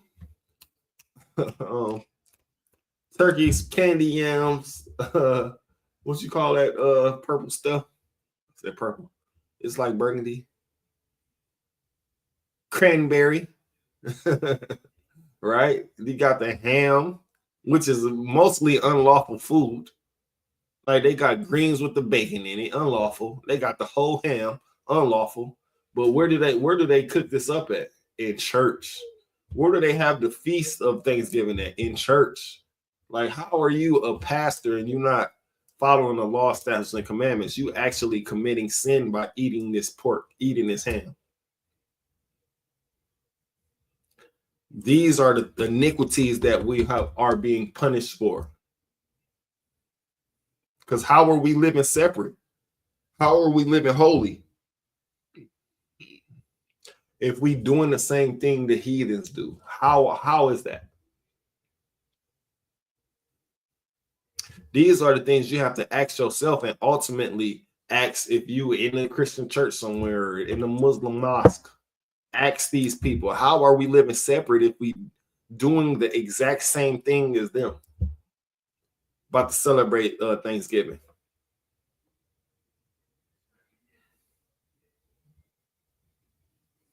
You have to separate yourself, man, because you don't want to be on the receiving end of the Lord's wrath, man. When it's time to cleanse this earth with fire and brimstone, you want to have a way out, right? You want to have a light to follow to get you out of the rain of fire and brimstone, to put it plainly. Right? You want to have a path to safety. Because if not, if you can continue to do these things, you continue to not be separate from these people, right? You're going to be in the crossfire of the fire and brimstone. You really want to have a path out of here. Those are the iniquities that we are being punished for. That's why the heathen nation that was under us down here is now on top of us up here, and we're on the bottom because of the iniquities.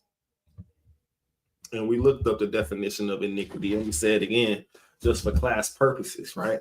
Iniquity, unrighteousness, lawlessness, meaning I can do what I want. I'm doing a Bible. You think I'm going to follow a Bible? This is the attitude some of our people have. You think I'm going to follow the Bible? The white man wrote that Bible. All right. I just ran into a video most recently, an older lady talking about none of the people of the Bible look like me. I'm like, well, what Bible was you reading? Because mostly all the people I'm going to say all the people in the Bible look like me. Solomon said, I am black but comely. Jeremiah 14:2 says, the Jews are black unto the ground. And a couple more verses that I can say got color in it. The Lord, Revelation 1:13, I believe. Foot is fine brass. Not only fine brass, as if it was burned in the furnace, so even darker than that. Come on now. Hair like wool. My hair is definitely wooled up. This ain't no stringy wolf-like animal-like. You know what I'm saying? This ain't none of that. This is pure wool. When I say animal-like, I mean wolf-like, canine-like, right? Because wool, obviously, the sheep's wool, right? But what I was getting at was the definition, right? Unrighteousness, lawlessness. Like I said again, man, y'all following that Bible still? The reason that the Bible got that stigma on it is y'all still following the Bible. Y'all know the Bible can't save y'all. And then another recent thing that I'm hearing is a term called Sky Daddy. Have y'all heard that term? Sky Daddy? I'm like, man, every time I hear that, I'm like, these people are lost. They not only lost, they didn't get the right information from the right people. They probably went in the church and heard the bull, and then now they just can't deal with it no more. And they didn't come to the ISUPK to get that understanding. They didn't come to the real priests and prophets of the Lord to get that understanding. They just went in a couple churches. Oh, man. seen maybe a couple gays in there, a couple homosexuality, lesbianism in the choir. Oh, this what y'all doing in here? Oh, I can't do this Bible thing. They didn't hear no scriptures of law, statutes, and commandments. They didn't hear nothing of correction. They just heard a feeling, a concert, you know what I'm saying? Nigga hitting that piano. You know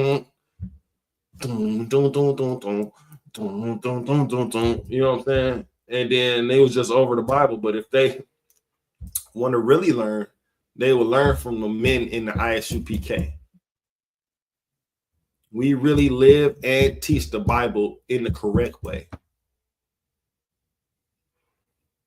Right? Let me finish reading this, then we're going to move on.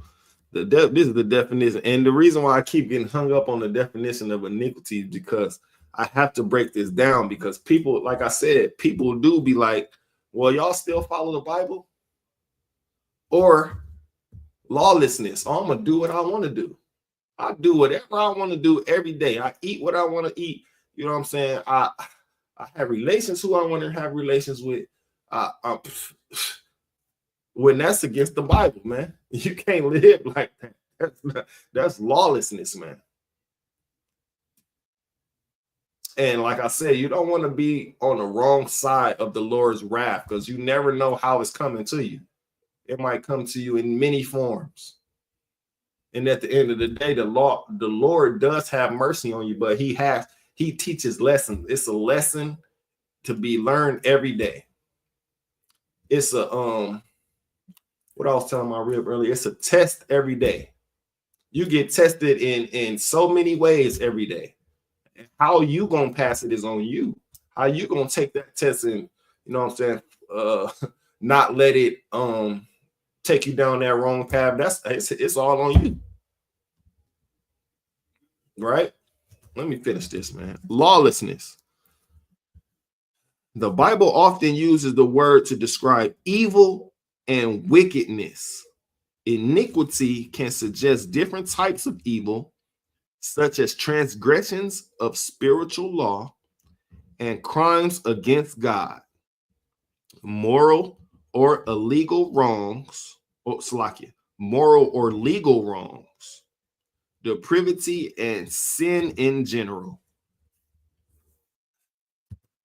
And that's out of this, the illustrated Bible of Salakia, the illustrated dictionary of the Bible. But sometimes Google be bull stuff with the definitions. Like I said, Google working with the America. We all know the Ish man is behind Google.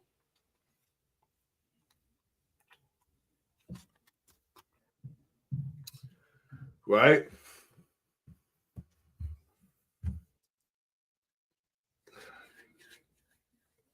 Let's drop that, man, and get 1 John chapter 2 and verse. No. Let's drop that and get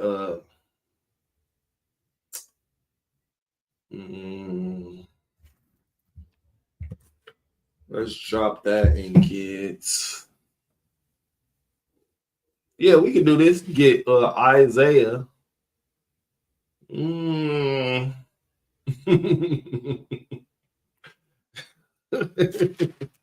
Lucky, hold on a second. Right?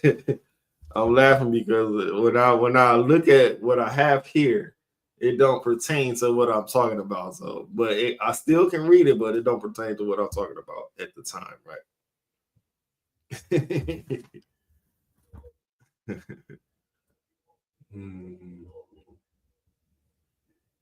Oh yeah. Let's get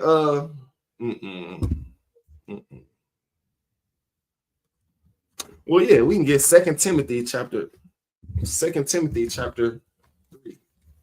2 Timothy chapter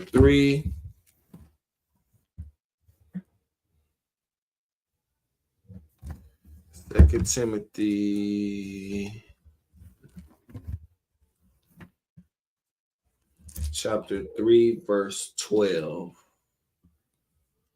Chapter 3, verse 12, y'all.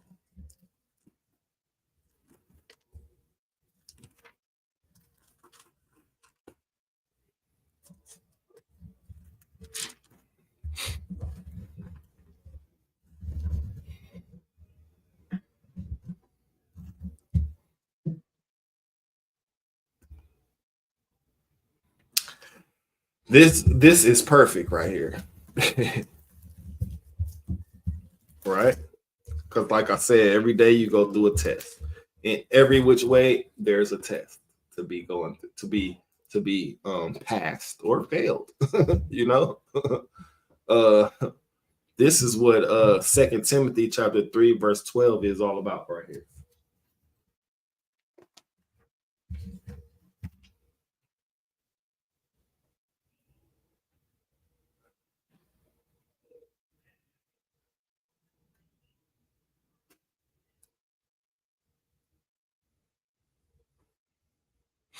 All right.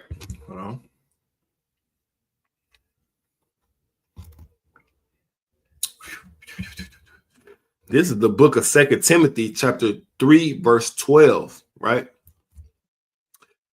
Yea, and all that will live godly in Christ, Yahushai, shall suffer persecution. What does that mean? Let's get the definition of persecution. Then I'm gonna throw the, you know what I'm saying? I'm gonna throw the breakdown in there for y'all. We gonna get it in the illustrated dictionary of the Bible. Persecution. Because sometimes my people be needing the definition. Well, what does persecution mean? Like, you get in so many arguments with people that they want to know the meaning of every word. So we just gonna go ahead and break it down. Okay, right here. And it's a lot. The hatred. Oh, Salakia. This is the definition of persecution. The hatred and affliction that follows the witness and holy life of God's people in a hostile word. Salakia, in a hostile world. The concept is stressed in many of the Old Testament prophetic books, such as Isaiah. The New Testament also teaches that God's people will suffer persecution. Yahushua taught that Yahweh's prophets always faced persecution. So his disciples should expect the same. In the early church, oh my goodness, two ideas were taken over from Judaism to express the meaning of persecution. The Jewish theologians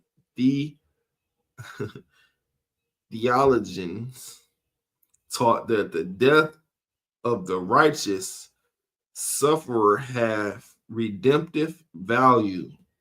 While this idea was applied primarily to Yahushua by the early Christians, the persecution of his followers was seen as a participation in Yahweh's suffering, filling up what is lacking in the afflictions of Christ.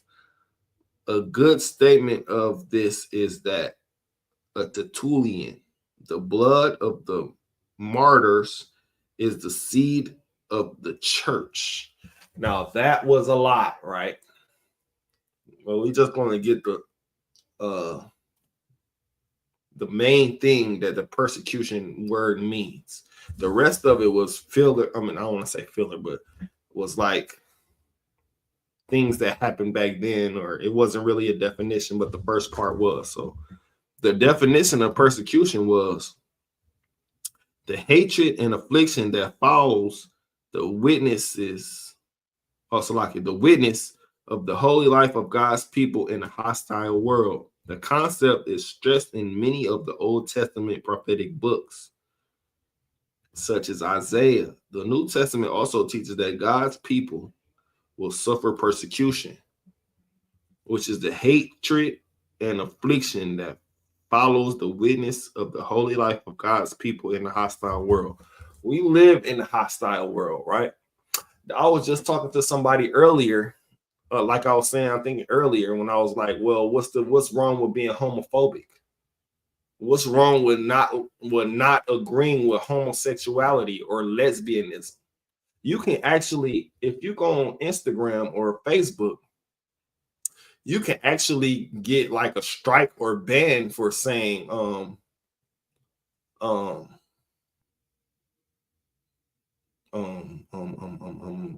think the word no homo, right? And we just witnessed this too with the basketball player LaMelo Ball. He was in a interview at the end of the game, right? He said something about something he said something about like penetration or something like that. Then at the end he said no homo. Why the NBA fined him $100,000 for saying the word no homo? That lets you know right there that even in the NBA, they do not follow the Bible. They want to push the what's that word? Censorship, right? They don't want you to be able to say, and he didn't. That's not a cuss word. That's not a word that, like, if I select it to the men above me, that's not a word like shit or ass or nothing like that. He said no homo. They fined him $100,000 for saying no homo, which was originated in, if I'm not mistaken, by Cameron from the Dipset in Harlem, New York, and is in the dictionary as a word, no homo. Like, how is that a bad thing to say? You're gonna fine me for saying no homo. That's how that will let you know, man. Like I said, like this definition of persecution said, you will suffer persecution, which is the hatred and affliction that follows the witness and holy life of God's people in a hostile world. Man, this is a hostile world that wants censorship. They don't want you to say whatever you want to say. They trying to censor the truth. That's how they trying to censor the truth. You know what I'm saying? Because how do they censor the truth? By calling it false information, or calling you a whistleblower, Salakia, or calling you a conspiracy theorist, or calling you a hate group, trying to censor the truth. I don't know again how old y'all is, but maybe like 10 years ago, you would see full-fledged fights on YouTube. I'm talking about hands being thrown, World Star Hip Hop compilation of fights. What else? You know what I'm saying? But nowadays, you can't see that type of stuff on YouTube no more. Why? Because they want to censor it. They want stuff to be so childlike, right? Because you put censorship on a child. You don't want a child to see certain things. But America is putting censorship on the truth by calling you those things that I named: a whistleblower, a conspiracy theorist, hate group, false information being preached, being pushed. Like, what the? How do you know how they saying that? Because it affects them. If you know the truth, their lies will not affect you, and you won't fall into that. You know what I'm saying? You won't. It's lucky, but you know what I'm saying? That's how they are trying to like censor the truth from people, by calling you those three things, those four things. What is it? Whistleblower, conspiracy theorist, false information pushing, a hate group.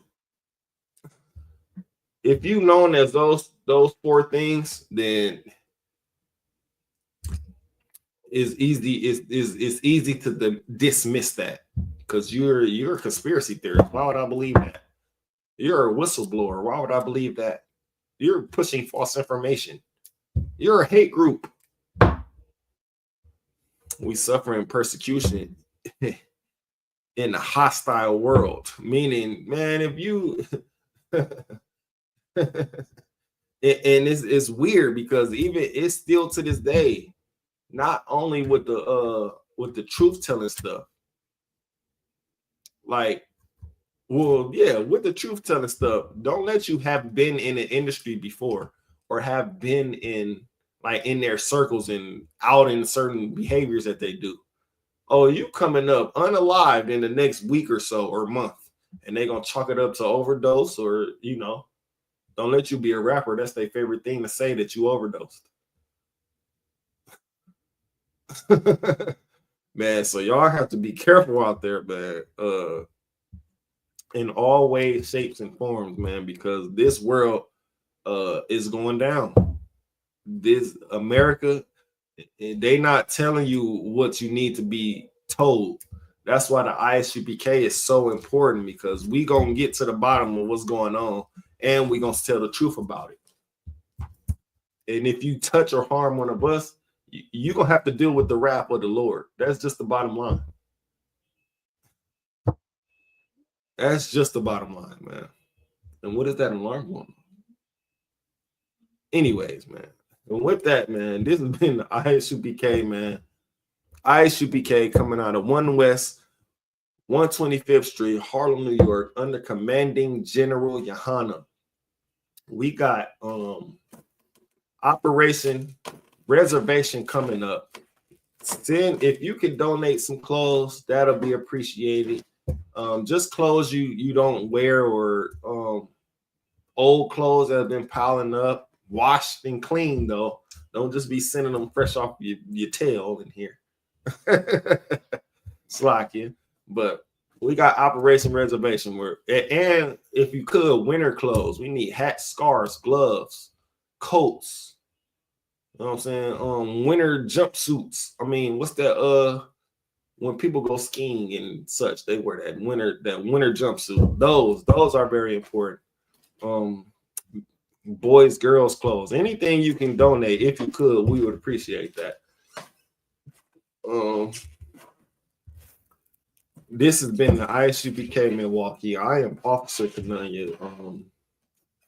With that, Shalom, Israel. You know what I'm saying?